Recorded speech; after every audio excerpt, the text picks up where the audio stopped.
Hey, welcome to The Explainer. We're looking at a pivotal moment with a really unexpected meaning. So, Jesus' final week, right?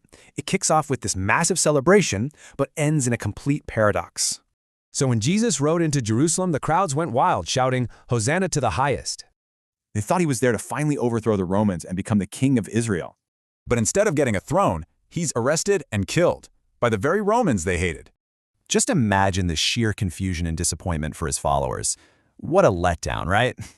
So the expectation was this huge political victory, but reality, it looked like a total failure. But what if this wasn't a failure at all? What if this was actually a different kind of victory?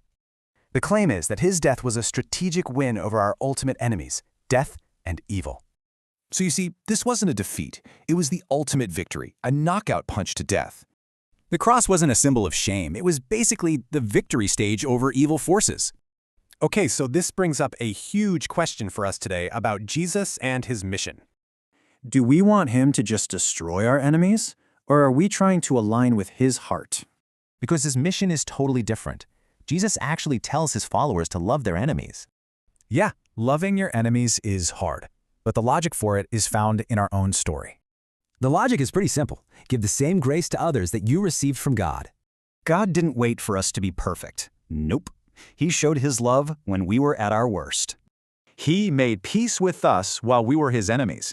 Now that's the example we're meant to follow. And this all points to the main principle of his kingdom and the true meaning of the cross. The strategy isn't to fight evil with more evil. It's to completely overcome evil with good. So this is the kind of king we follow, the one we're called to model ourselves after. His real power isn't in political muscle, but in the revolutionary force of sacrificial love.